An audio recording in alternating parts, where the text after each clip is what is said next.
한번 따라하겠습니다. 견디고 이기게 하시는 능력을 가집시다.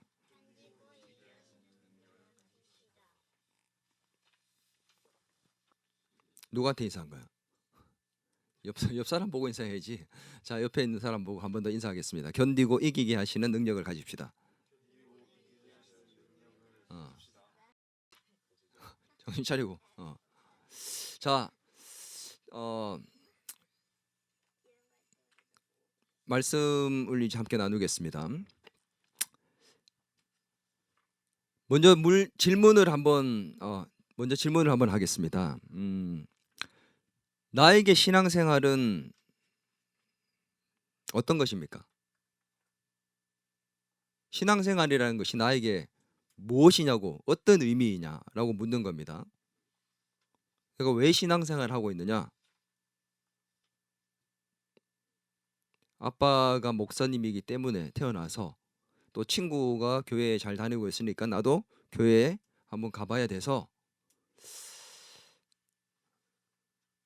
나에게 있어서 신앙생활은 정말 가치가 어느 정도인가? 지난주 우리 마가복음 그 당시 쓰여질 당시에 그리스도인들에게 신앙생활은 어떤 거라고 했죠?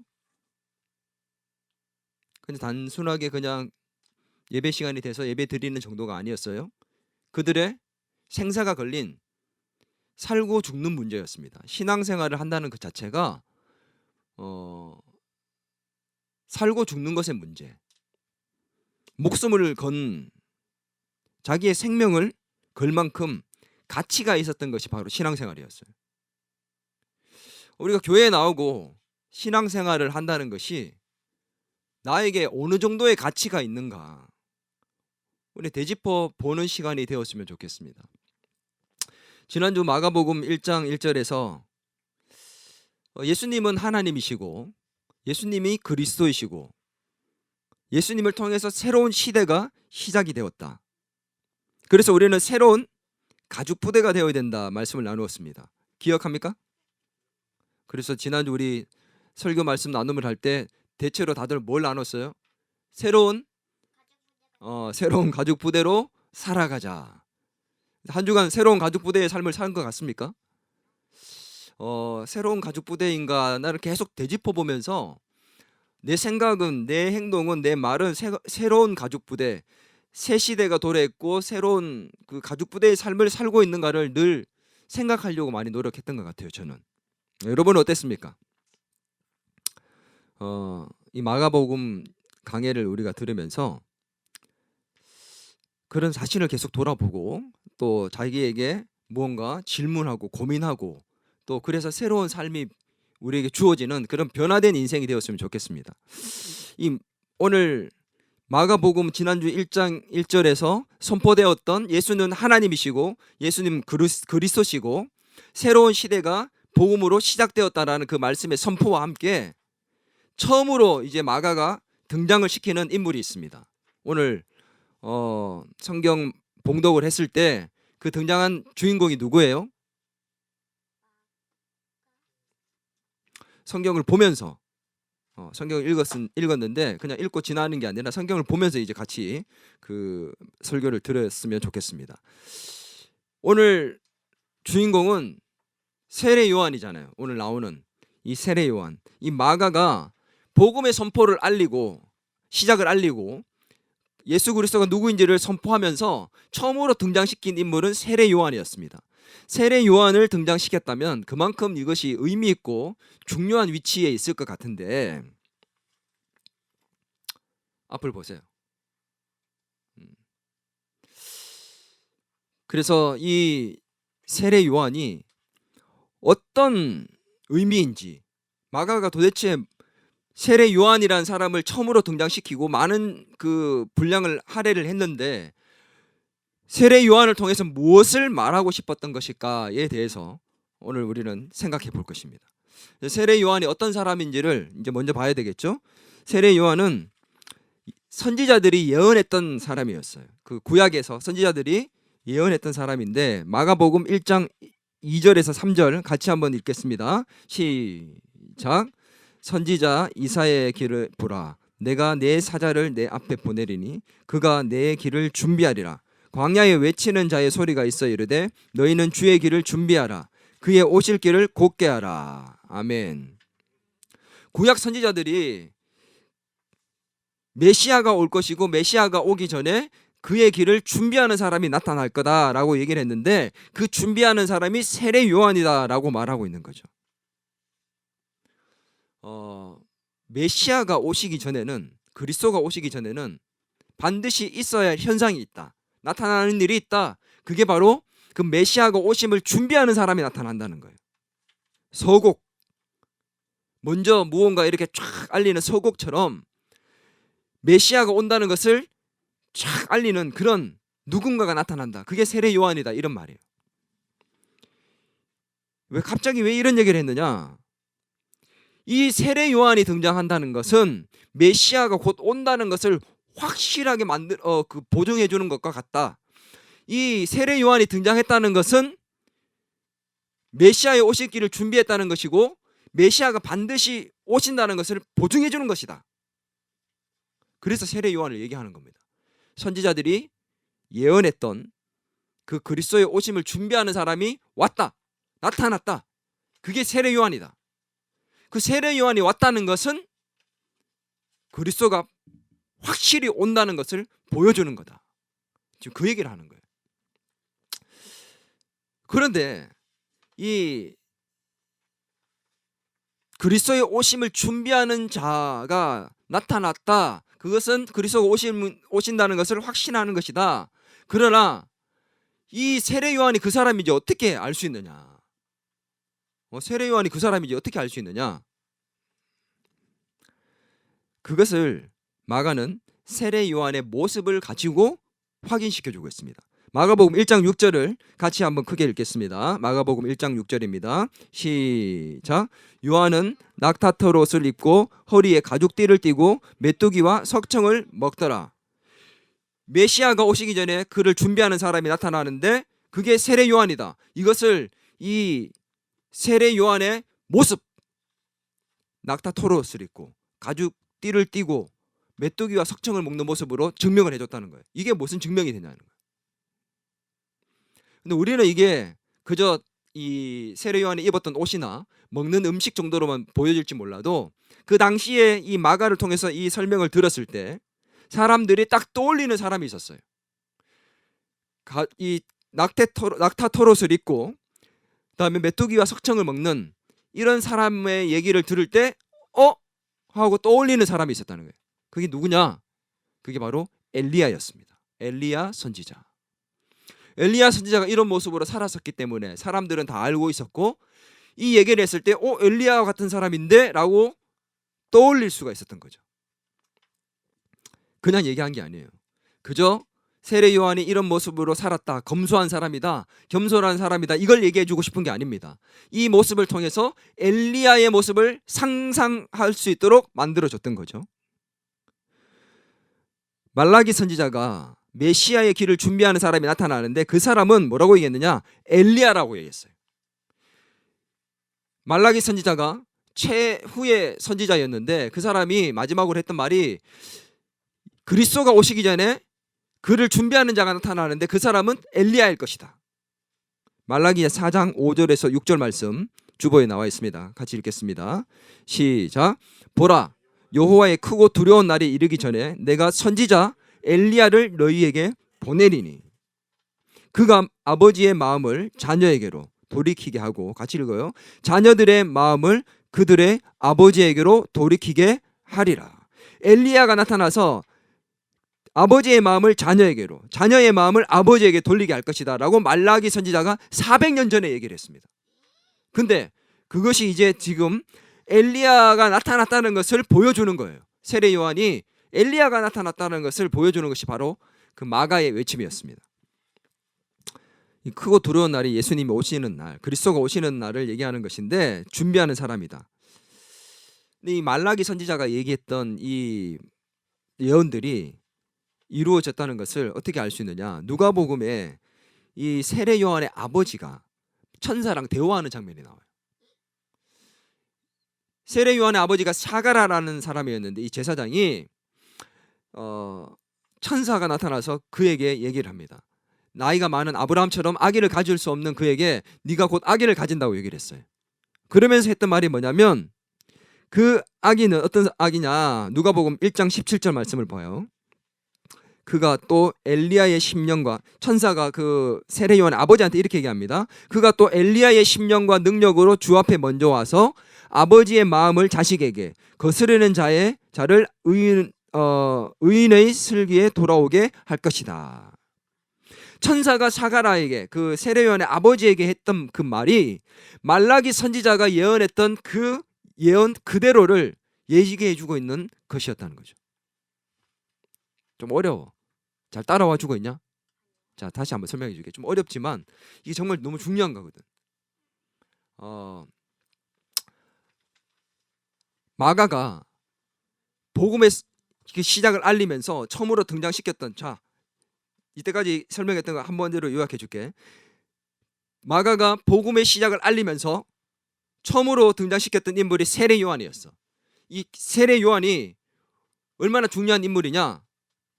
그리스도의 오심을 준비하는 인물이다. 그걸 왜 얘기했냐? 그리스도의 오심을 준비하는 인물이 왔다는 것을 곧 예수님이, 그리스도가 반드시 온다라는 것을 확인해 주는 거기 때문에. 근데 그걸 어떻게 알 수 있느냐? 그걸 어떻게 알 수 있냐? 이 엘리야의 모습이, 이 세례 요한의 모습이 엘리야의 모습과 같다라는 것을 보여주면서 바로 오실 그 메시아를 준비하는 사람이 바로 이 엘리야, 세례 요한이다. 그가 왔기 때문에 반드시 그가 준비하는 사람은 메시아일 것이다라는 것을 얘기해 주는 겁니다.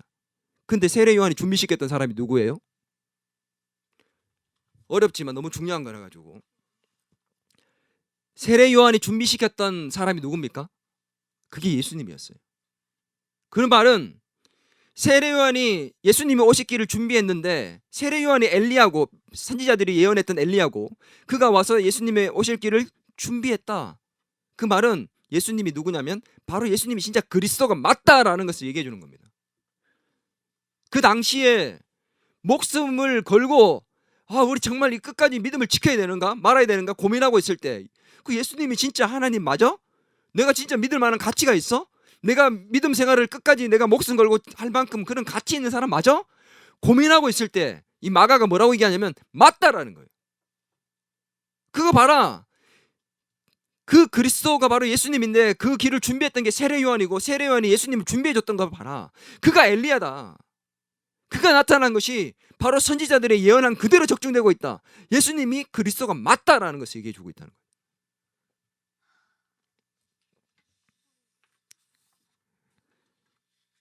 이 세례 요한이 어떤 일을 했느냐? 그리스도의 오심을 준비했잖아. 그리스도의 오심을 준비하는 일이 뭘까요? 도대체 세례 요한이 했던 일이 뭐예요? 그 이름에 나와 있잖아. 요한이, 세례 요한이 이름이 아니야. 세례를 베푸는 요한이잖아. 세례 요한의 이름이 세례 요한이 아니라 요한이에요. 요한. 근데 왜 세례라는 이름이, 단어가 붙었을까? 이름에. 세례가 그만큼 그의 중요한, 그의 이미지를 나타내주는 중요한 단어였거든. 세례가. 그만큼 요한에게 있어서 세례는 그의 인생과 같은 거였어. 그의 길을 준비하는 자의 그 삶이 세례 요한의 삶이었는데, 이 요한의 삶을 대표적으로 보여주는 것이 바로 세례였어. 세례. 근데 그 세례를 뭐라고 얘기했냐? 마가복음 1장 4절에서 5절에 보면 세례 요한이 광야에 이르러 죄 사함을 받게 하는 회개의 세례를 전파했다. 무슨 세례? 회개의 세례를. 어디에서? 요단강에서 회개의 세례를 전파했다. 광야에서 회개의 세례를 전파했고 요단강에서 세례를 베풀었어요. 근데 자, 이 중요한 점이 뭐냐면, 특이한 점이 있어요. 그 당시에 세례를 누가 받았을까? 우리는 지금 요즘 세례를 누가 받아요? 우리 세례 지지난주에 세례 받았잖아. 어떤 사람이 세례 받지? 아니, 그게 아니라 어떤 사람이 세례를 받게 되냐고. 예수님을 믿고 신앙을 고백하는 사람이잖아. 그 당시에는 세례를 누가 받았냐면 유대교에서 이방 종교에서 유대교로 개종하는 사람들, 그러니까 유대교로 이렇게 개종을 하는 사람들이 자기가 이제 유대교의 사람이 된다라는 것을 나타내 주기 위해서 상징적으로 그 세례라는 걸 받았어요. 그러면 유대인들은 이미 유대교를 믿고 있기 때문에 세례를 받을 필요가 있을까요? 없을까요? 그렇죠. 세례를 받을 필요가 없는 사람들이에요. 근데 그 사람들이 세례 요한에게 세례를 받기 위해서 요단강으로 나왔다는 겁니다. 광야로 와서 세례 요한의 회개의 세례에 대해서 전파를 듣고 세례를 받았다는 거예요. 유대인들은 그 당시에는 세례를 받을 필요가 없었는데 거기에 나와서 세례를 받았습니다. 이상한 일이 일어났어요. 왜 그랬을까? 이스라엘 백성들은 내가 아브라함의 후손이고 하나님의 백성이면 당연히 천국 갈 수 있다고 생각하고 살았어, 그냥.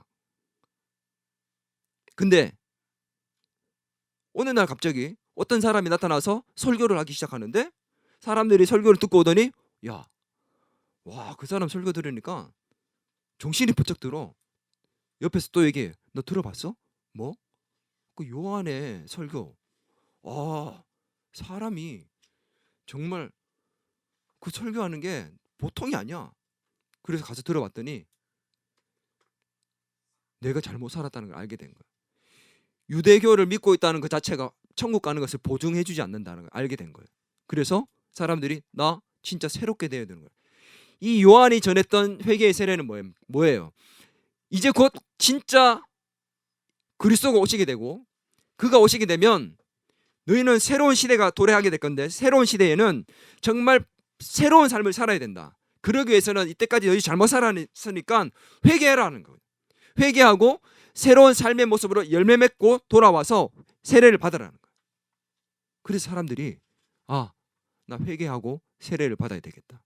그리고는 자기의 죄를 자복하고 고백하고 회개하면서 세례를 받으러 나왔다는 거예요. 그 당시 종교의 지도자들도 심지어 나와서 세례를 받기 시작했습니다. 센세이션을 일으킨 거죠, 사실은.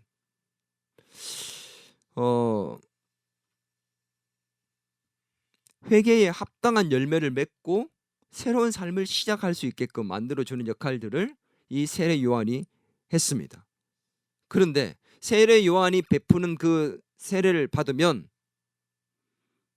회개하고 죄 사함과 뉘우침은 있지만 죄에 대한 뉘우침은 있지만 죄 사함의 그 능력이 나타날까요? 안 나타날까요? 세례 요한이 세례를 베풀면 죄를 사하는 그 사함이 죄가 없어진다는 거잖아. 세례 요한이 회개하고 온 사람에게 세례를 베풀면 죄가 없어질까 안 없어질까? 내가 지지난주에 회개하고 온 자들에게 입교와 세례를 베풀었어요. 그러면 내가 베풀면 죄가 없어져 안 없어져? 날 그렇게 못 믿는 건가? 죄가 없어졌을까 안 없어졌을까?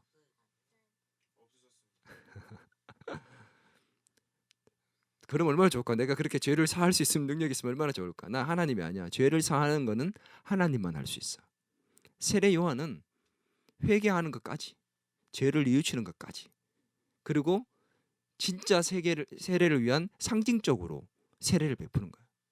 죄를 사하는 것은 회개의 세례가 아니라 성령 세례로 예수님만이 할 수 있는 거였어요. 그래서 오늘 성경을 보면 회개의 세례와 두 번째 또 다른 세례, 예수님의 세례를 뭐라고 얘기하냐면 성령으로 주는 세례라고 얘기합니다. 그래서 좀 어렵지만 너희들 좀 잘 따라와 줘야 돼. 잘 따라오고 있지?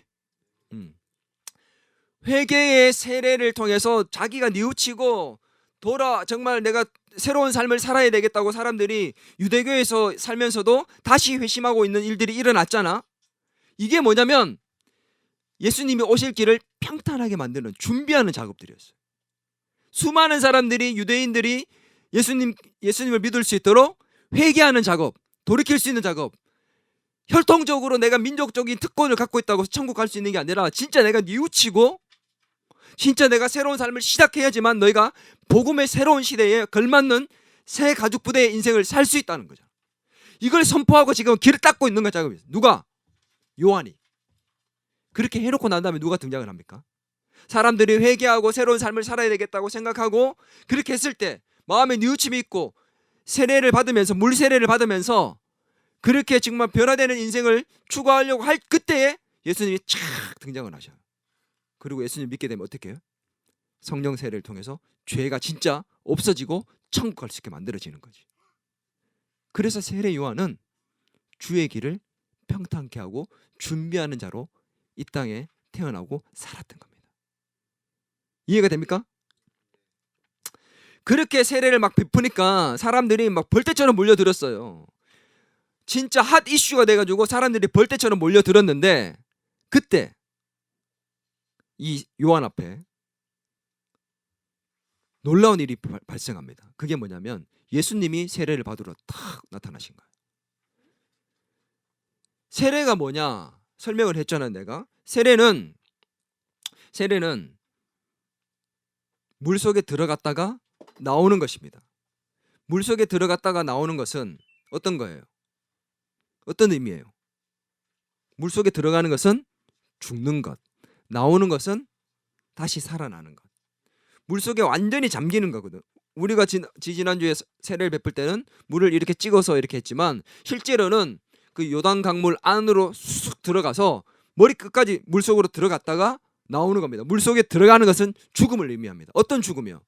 내가 죽는 게 아니라 나의 죄 그리고 나의 옛사람을 죽이고 다시 올라올 때는 내가 다시 태어난다. 하나님의 자녀로 다시 태어난다는 의미가 있거든. 그러면 예수님은 세례를 받을 필요가 있어요? 없어요? 예수님은 죄가 없잖아. 예수님은 죄가 없는 분인데 세례 요한에게 세례를 받으러 탁 등장을 했어. 세례 요한이 깜짝 놀랐어. 내가 저분한테 세례를 받아야 되는데 왜 당신이 저기에 세례를 받으러 오십니까? 감당이 안 됩니다. 이거 말이 안 되는 상황이에요. 저에게 세례를 주세요. 이런 상황이야. 예수님은 세례를 받을 필요가 없는 분이에요. 죄가 없는 분이에요. 근데 그분이 지금 막 이슈가 되고 세례 요한 요한 저 사람 한번 봤으면 좋겠다. 와 설교를 도대체 어떻게 하는 거야? 와 저 사람한테 세례 받으면 내 인생이 달라질 수 있나? 와 한번 봤으면 좋겠다. 그럼 인기 스타를 보고 싶어서 예수님이 지금 온 건 아니잖아. 예수님은 왜 세례를 받으러 오셨을까?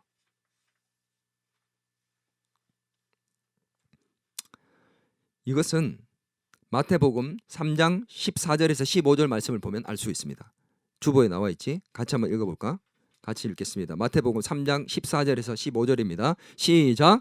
요한이 말려 이르되 내가 당신에게 세례를 받아야 할 터인데 당신이 내게로 오시나이까? 예수께서 대답하여 이르시되 이제 허락하라. 우리가 이와 같이 하여 모든 의를 이루는 것이 합당하니라. 모든 의를 이루는 것이 합당하다. 이제 허락해라. 내게 세례를 베풀어라.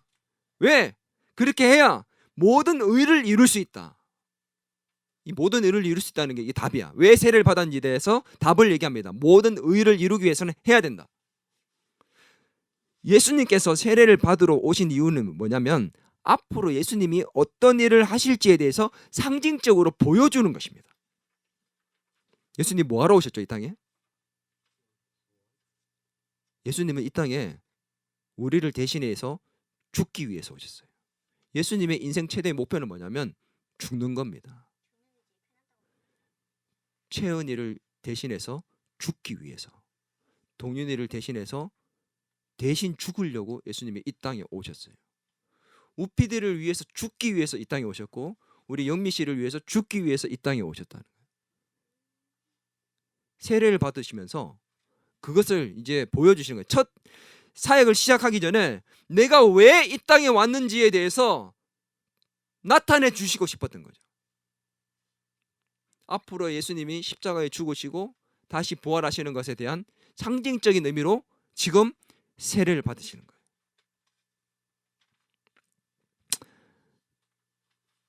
여러분 이 상상 한번 해봅시다. 예수님께서 물속에 들어가시는 장면을 한번 생각해 봅시다. 난 이거를 말씀 준비하면서 상상을 했는데 정말 너무 고귀하고 숭고하고 너무 멋있는 거예요. 왜 그런 줄 아세요? 내가 너무 감동이 됐어요. 왜 그런 줄 알아? 내가 묵상을 하는데 어떤 책에서 봤던 고든 맥도날드 목사님의 그 책에서 봤던 그것이 상상이 됐어요. 뭐였냐면 예수님께서 그 요단강에서 몸을 이렇게 담그실 때 그냥 담그신 게 아니라 이렇게 죄의 목록을 이렇게 기록을 딱 하시고 물속에 잠기시는데 거기 목록표의 안에 내용들을 보니까 작게 써있는 뭔가가 내 눈에 확 크게 클로즈업 돼서 보이기 시작했어요. 뭐였냐? 유환석 죄의 목록 뭐 무슨 죄 이런 죄 기록을 딱 하시고 대신 제가 죄값을 치릅니다. 그리고는 예수님이 그 가슴에 달고 있는 나의 그 죄를 가지고 그 물속으로 잠기시는 장면.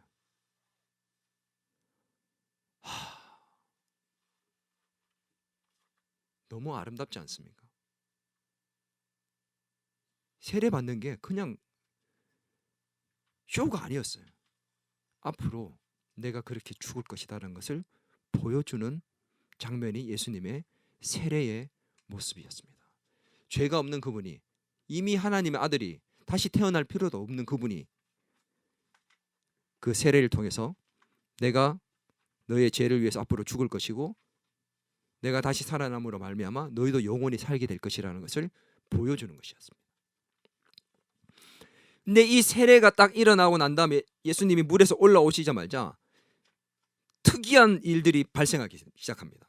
하늘이 갈라지고 성령이 비둘기처럼 내려오고, 성경에 보니까 마가복음 1장 10절에서 11절에 보니까 물에서 올라오실새 세례받고 올라오니까 하늘이 갈라짐과 성령이 비둘기같이 자기에게 내려오심을 보시더니 하늘로부터 소리가 나기를 너는 내 사랑하는 아들이라 내가 너를 기뻐하노라. 아멘. 하늘이 갈라진다는 것은 위가 막 갈라지는 게 아니라 성경 원어적으로 보면 하늘이 임한다라는 뜻입니다. 하늘이 임한다. 하나님의 말씀이 임하고 하늘에서 이렇게 임한다라는 뜻이죠. 그리고 성령이 비둘기같이 임함으로 말미암아 그 가운데 성부, 성자, 성령 하나님 같이 계시잖아요. 지금 성부 하나님이 너는 내 아들이라 얘기하시고 확증해주고 계시고 내가 너를 기뻐한다 말씀하고 계시는 가운데 예수님은 거기 계시고 성령님도 임하시는 삼위 하나님이 함께 등장하고 있는 이 세례를 받는 엄청난 그 장면. 근데 여기 가장 중요한 멘트가 뭐냐? 예수님께 하시는 그 하나님의 메시지입니다. 뭐예요? 너는 내 아들이라. 내 아들이, 하나님의 아들이 무슨 뜻이었죠? 하나님이다라는 얘기잖아. 그것을 누가 보증해주고 있는 겁니까? 성부 하나님이 내 아들 맞다라고 얘기하는 거죠. 근데 여기서 너는 내 아들이라고 할 때 너라는 이 단어는 있잖아. 그냥 you 이렇게 얘기하는 게 아닙니다. 원어적으로는 어떤 뜻이냐면 바로 너, 구체적인 대상을 지목하는 바로 너. 어떤 바로 너? 바로 너. 어떤 너? 어떤 너?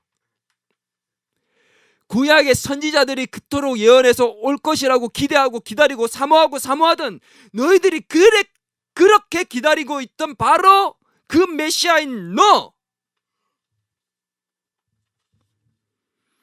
그 그리스도 바로 너는 나의 아들이고 하나님이다라는 것을 얘기해 주는 겁니다. 복음의 시작을 알렸죠. 마가가 첫 절에서 하나님의 아들 예수 그리스도 복음의 시작이라고 했던 그 선포의 말이 오늘 엘리야가 누구 아니지 세례 요한이 누구인지에 대해서 세례 요한이 어떤 사람이었어요? 그들이 기다려왔던 그리스도의 오시기를 준비하는 자, 바로 예수님이 그를 통해서 그리스도라는 것을 알려줬고 세례를 통해서 뭘 알려줬습니까? 하나님의 아들이라는 음성을 들려주면서 얘기해주면서 바로 예수님이 하나님이라는 사실을 지금 말해주고 있는 거잖아. 오늘 마가복음 1장에서 가장 처음으로 마가가 얘기하고 싶었던 게 뭘까요? 세례 요한에 대해서 많이 언급했고 그것이 우리 주인공이라고 생각하고 봤는데, 실제 이 마가복음 1장에서 세례 요한은 예수님을 소개하는 사회자의 역할에 불과하지 않았습니다. 이 마가복음 1장의 주인공이 누구예요? 세례 요한이 아니에요. 누굽니까? 예수님이었어요. 세례 요한이 검소하게 살았고, 낙타 토롯을 입고 메뚜기와 석청을 먹으면서 겸손한 모습을 살았고, 이게 중요한 게 아니라고. 마가는 세례 요한의 삶을 통해, 세례 요한을 통해 예수님이 그리스도시고 예수님이 하나님이 맞다라는 것을 말해주고 싶었던 겁니다. 엘리야가 바로 이 세례 요한이다. 이 세례 요한이 왔다는 것은 반드시 그리스도가 온다는 건데, 그 그리스도가 누구냐? 세례 요한이 준비해줬던 사람이다. 그게 누구야? 예수님이 아니었냐? 그 예수님이 그리스도가 맞다. 그리고 그가 세례를 받았는데, 세례를 받고 난 다음에 하나님이 너는 내 아들이라 라고 말씀하셨다는 거지. 예수님이 하나님의 아들이라고, 하나님이시라고 하나님이 말씀하셨다고. 여러분, 핍박받고 고난받으면서 힘들고 어려워 죽음 앞에 있지만 여러분, 당당히 맞서십시오. 죽음과 타협하지 마세요. 여러분이 믿는 것이 진짜 하나님 맞습니다. 예수님이 진짜 하나님이고 그리스도가 맞습니다. 이게 복음이라는 거지. 이 복음이 시작된 것이니 여러분 믿고 목숨 구걸하지 말고 당당하게 우리가 죽더라도 그렇게 예수 믿는 믿음으로 굳게 삽시다. 이게 마가의 외침이었습니다. 그 당시에는 복음이란 단어가 사용되었는데 어떤 의미였냐면, 황제가 로마의 황제가 백성들에게 무언가를 공포하고 알릴 때 그것이 좋은 소식이라고 해가지고 굿뉴스, 복음, 이렇게 사람들에게 널리 통용되고 있었어요. 황제가 명하노라, 황제가 공포하노라 이렇게 얘기하면 사람들이 뭐 그것 때문에 지방에 좋은 일들도 생기고 좋은 법이 만들어지고 이러면서 좋은 소식이 알려졌다고 그것이 복음이라고 했다는 거죠. 근데 마가가 왜 그 복음이라는 단어를 왜 썼느냐? 여러분, 진짜 복음은 황제가 전하는 소식이 아닙니다. 진짜 참된 복음은, 진정한 복음은 바로 예수 그리스도가 하나님이라는 사실이고 예수님이 구원자라는 사실이 진짜 복음입니다. 이 복음을 믿는 자들이 정말 목숨을 지키기 위해서 지금 굴로 들어가서, 산속으로 들어가서 그렇게 믿음을 지키고 있습니다. 그것이 진짜 복음이라는 거예요.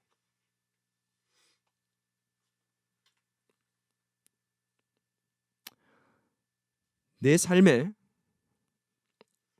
이 복음으로 새롭게 되는 역사가 있어야 됩니다. 아멘. 여러분, 여러분의 삶은 진짜 복음으로 시작되었습니까? 새롭게 시작되었습니까? 나에게 예수님은 누굽니까 도대체? 너에게 예수님은 누구야? 너는 왜 신앙생활을 하고 있어? 왜 예배 드리고 있니? 여기가 만약에 2000년 전 수많은 그리스도인들이 목숨을 지키기 위해서, 신앙을 지키기 위해서 숨어들었던 그 카타콤 동굴 속에 있다고 생각해 봅시다. 지금 이 밖을 나가면 우리 예수 믿고 예배 드리는 것 때문에 우리를 잡아서 죽이려고 돌아다니고 있는 사람들이 있고, 우리는 신앙을 지키기 위해서 이 지하에 들어와서 이 지하 카타콤에서 지금 예배를 드리고 있다고 생각해 봅시다. 우리 이 예배가 얼마나 소중할까요? 각처에 흩어져서 목숨을 지키면서 살다가 이렇게 모여서 예배 드린다면 얼마나 이 시간이 가치 있고 소중할까요? 내가 믿고 있는 그 신앙이 도대체 뭔가? 나는 도대체 믿음을 나의 삶에 얼마나 가치 있는 것으로 여기며 살고 있는가? 그들은 목숨을 걸고 신앙생활을 했습니다. 믿음 생활을 사느냐의 죽느냐의 문제로 접근해서 살았습니다. 나는 믿음 생활을 가볍게 여기고 있지는 않습니까?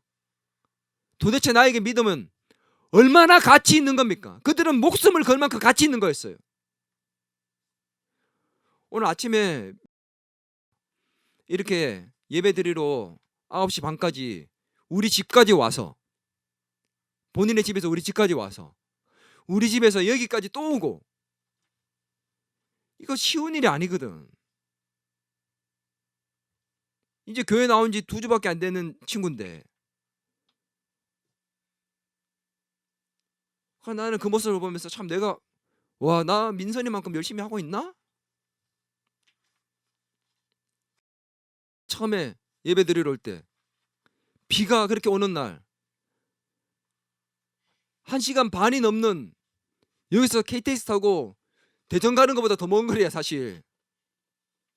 그 먼 거리를 예배 드리겠다고 어딘지도 모르는 그 먼 거리를 비 오는 날 슬리퍼 신고, 그렇게 추운 날 처음 찾아왔던 모습. 가치라는 것을 보여주는 거예요.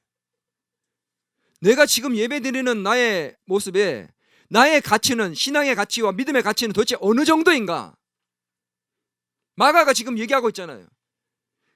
목숨 걸고 지킬만 하다. 예수님이 진짜 하나님 맞습니다. 여러분, 그리스도 오신다고 했던 그 그리스도가 맞습니다. 여러분, 신앙을 지키세요. 버리지 마세요. 믿음을 지키세요. 세례 요한의 엘리야가 맞아요. 그가 왔다는 것은 예수님 진짜 왔다는 겁니다. 그 예수님이 그리스도가 맞다는 겁니다. 지키십시오. 지키십시다. 맞습니다. 지킵시다. 이게 세례 요한을 통해서 말하고 싶은 겁니다. 오늘 저와 여러분에게, 오늘 카타콤 같은 이 지하에서 예배드리는 우리에게 마가는 다시 외치고 있어요. 예수는 하나님이시다. 예수는 그리스도시다. 이것이 우리가 정말 신앙을 지켜야 되는 이유이다. 예수만이 나의 소망이고 희망이고 능력이 되신다. 내가 버틸 수 있는 힘, 어려움과 실패와 좌절과 낭망 속에서도 염려거리와 걱정거리가 많음에도 불구하고 그 모든 것을 버텨내고 이길 수 있는 힘, 바로 예수님이 하나님이시다. 예수님이 그리스도이시다. 이 복음의 능력으로 우리가 이길 수 있다는 것입니다. 할렐루야. 여러분, 우리는 구원을 너무 쉽게 생각합니다. 예수 믿고 난 다음에 구원받았다고 하니까 너무 가볍게 생각합니다. 우리가 쉽게 받았다고 해서 이 구원 자체가 값없이 받았다고 해서 가치 없거나 값싼 것이 아닙니다. 얘들아, 우리가 받은 구원이 값싼 은혜가 아니라고, 값싼 구원이 아니라고. 하나님께서 이 땅에 인간의 몸으로 입고 오셔서 하나님이 직접 나를 대신해서 죽은, 그 정도의 가치가 있는 초대교회 신앙인들이 목숨을 걸고 그들이 지켰다고. 우리는 액세서리처럼 여기고 살지 몰라. 신앙생활 하는 거 주일날 한번 와서 예배 드리고, 남들 가지는 신앙생활이니까 나도 한번 해보고, 요술램프처럼 내가 필요한 것이 있으니까 내가 잘 예배 드리고 정말 기도 잘해서 내가 원하는 것을 얻는 요술램프처럼 그렇게 여기는 값싼 복음입니까? 최소한 나에게는 있잖아. 얘들아, 내가 왜 이렇게 힘들게 사는 줄 아니? 나도 편하게 가서 그냥 예배 드리면 돼. 아침부터 고된 일을 하고 힘들게 살면서 저녁에 쉬고 싶은 마음 내려놓고 다시 책상에 앉아서 말씀을 연구하고 너희들에게 먹이기 위해서 일주일 내내 씨름하고 오늘 와서 이렇게 또 고래고래 소리를 지르는 이유가 뭘까? 나에게 그만큼 가치가 있기 때문에. 예수님의 구원의 그 죽으심이 값싼 은혜로 전락하지 않도록 만들기 위해서, 내가 예배드리는 태도와 자세와 모습들, 내가 삶의 모습에 어떻게 살고 있는가는 나의 이 구원을 값싼 것으로 내가 전락시키고 있는지,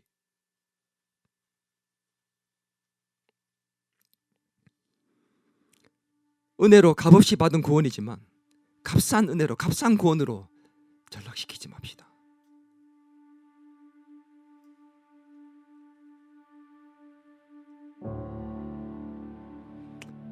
쉽게 얻었다고 해서 산 것이 아니에요.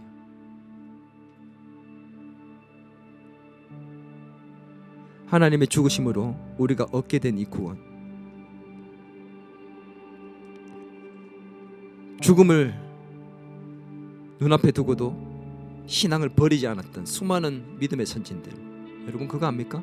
지금도 예수 믿는다고 죽임을 당하는 사람이 있습니다. 불과 몇 년 전에도 선교를 떠났다가 이슬람인들에게, 이슬람교 극우파들에게 잡혀서 칼로 목을 베임을 당하면서 죽은 사람들이 있습니다. 지금도 신앙생활 한다고, 예배 드린다고 교회에 들어갔다가 그 교회를 불질러서 다 죽은 사람들이 지금도 있습니다.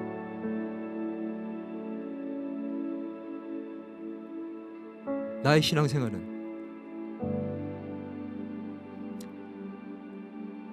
그리스도의 복음을 값싼 복음으로 만들고 있는 신앙입니까? 아니면 정말 목숨을 내어놓고 가치 있는 복음으로 여기며 살고 있는 신앙입니까? 그저 주일 예배 시간이 돼서 와서 예배 드리는 게 아니라 내가 어떤 모습으로 예배를 준비하고 있는지, 어떤 모습으로 예배를 드리고 있는지, 그리고 삶의 현장에 나가서 내 삶의 예배는 도대체 어떤 삶의 예배의 모습으로 새로운 삶으로 살아가고 있는지, 새 포도주를 닮은 새 가죽 부대의 모습으로 나는 살아내고 있는지, 마가가 전하고 싶었던 그 복음의 메시지, 예수는 하나님이시고 예수는 그리스도이시며 그 예수님을 통해 새로운 시대가 시작되었고 너희는 새로운 삶을 살아야 한다, 목숨과도 바꿀 수 없는 이 믿음을 지키십시오. 오늘 저와 여러분은 이 마가의 소리를 듣고 새로운 삶을 살 수 있게 되기를 주의 이름으로 축원합니다. 우리 이 시간에 같이 한번 찬양했으면 좋겠습니다. 정말 나의 모든 삶들이 이 복음으로 말미암아 버텨내고 견뎌낼 수 있게 하여 주옵소서. 주의 은혜가 아니고는 살 수 없는 우리 모두들, 이 주님의 은혜가 값싼 은혜가 되지 않도록, 값싼 구원이 되지 않도록 우리가 새롭게 되는 역사가 있게 해달라는 그런 마음을 담아 이 찬양을 함께 드렸으면 좋겠습니다.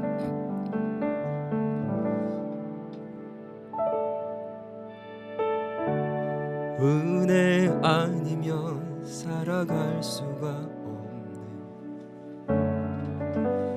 호흡마저도 다 주의 것이니 세상 평안과 위로 내게 없어도 예수, 오직 예수뿐이네. 은혜 아니면 살아갈 수가 없네. 호흡마저도 다 주의 것이니 세상 평안과 위로 내게 없어 예수, 오직 예수뿐이네. 그 신계획 다 볼 수도 없고 작은 고난에 지쳐도 주께 묶인 나의 모든 삶 버티고 견디게 하시네. 아멘. 은혜 아니면 살아갈 수가 없네. 나의 모든 것 다 주께 맡기니 참된 평안과 위로 내게 주신 주 예수, 오직 예수뿐이네. 같이 한번 기도하겠습니다. 하나님, 내 삶의 유일한 소망 되시고 희망 되신 예수님, 그 이름에 어떤 힘이 있는지, 하나님 복음의 힘이 어떤 것인지 깨달아 알기를 원합니다. 하나님, 힘없고 연약하고 부족한 우리의 삶에 예수님이 찾아오셔서 정말 그 예수님이 내 삶에 얼마나 크고 가치 있는 분인지를 깨닫게 하시고, 그분의 능력이 어떤 것인지를 깨달아 알아 예수님이 하나님이시고 전능하신 하나님이시고 나를 구원하신 구원자라는 그 사실 때문에 감사하며 살게 하시고, 능력 있는 삶을 살게 하시고, 새로워진 삶을 살게 하시고, 열매 맺는 인생이 되게 도와주옵소서. 복음을 아는 사람의 삶이 되게 도와주옵소서. 값싼 은혜가 아니라 정말 가치 있는 은혜를 만들어낼 수 있는 삶이 되게 해달라고 우리 합심하여 기도하며 나갑니다. 같이 기도합니다. 하나님, 주 예수 그리스도의 은혜로 말미암아 오늘 이 자리에 있는 생각합니다. 주님, 우리를 위해서 십자가에 죽으셨겁니다. 하나님, 오늘 우리는 그 은혜를 어찌 여기며 살고 있습니까? 하나님, 주님 앞에 나의 모습은 어떤 모습입니까? 나의 신앙은, 나의 믿음 생활은 어떤 것입니까? 무엇을 위해 지금까지 신앙생활을 해왔고, 하나님, 나의 신앙의 현주소는 무엇입니까? 돌아봅니다. 부족한 모습들, 주님, 그저 값없이 받은 이 은혜의 구원을 너무도 쉽게 얻어서 하나님 가치 없는 것처럼 여기고 살고 있지는 않습니까? 값싼 복음으로 여기고 있지는 않습니까? 하나님 아버지, 돌아봅니다. 주님 불쌍히 여겨 주옵소서. 새 포도주를 담은 새 가죽부대의 인생이 되게 도와주시고, 새로워진 우리의 삶의 변화된 모습으로 하나님 앞에 기쁨을 드리는 인생이 되게 도와주시옵소서. 복음을 가진 자의 삶이 되게 도와주옵소서. 하나님 아버지, 감사합니다. 복음을 알게 하시고 예수님이 누군지를 알게 하시고 그 예수님을 믿는 믿음으로 살게 하신 것 감사합니다. 예수님이 하나님이시라는 사실, 전능하신 하나님, 부활하신 하나님, 우리의 모든 것을 아시고 우리에게 모든 것을 허락해 주실 수 있는 능력 있는 그 하나님, 그분이 예수님이라는 사실을 믿기에 우리의 삶이 능력 있는 인생이 되게 도와주시고, 나를 구원하신 예수 그리스도, 나의 구원자 되신 예수님을 믿기에 우리가 천국 가는 백성으로서 이 땅에서 기쁨과 감사의 삶을 누릴 수 있는 능력과 기쁨과 감사의 인생이 될 수 있도록 하나님, 복음을 아는 자의 새로운 인생이 되게 도와 주시옵소서. 우리 모두의 삶이 바로 이 마가의 음성을 듣고 새로운 인생으로 시작될 수 있는, 새로운 시대의 도래와 함께 새로운 인생으로, 변화된 인생으로 살 수 있는 저와 더 기쁨의 교회 모든 가족들 될 수 있기를 주의 이름으로 축원합니다. 주님, 함께하여 주시옵소서. 이제는 우리 주 예수 그리스도의 은혜와 하나님 아버지의 크신 사랑과 성령님의 감화 감동 위로 교제 충만하심의 역사가 오늘 예수님이 하나님이시고 예수님이 그리스도 우리의 구원자 되심을 고백하고 그 믿음으로 말미암아 능력 있고 기쁨과 감사의 삶이 펼쳐지기를 소망하는 우리 모든 더 기쁨의 교회 가족들과 식구들 머리 위에, 이 교회 위에 이제로부터 영원토록 함께 하시길 간절히 축원하옵나이다.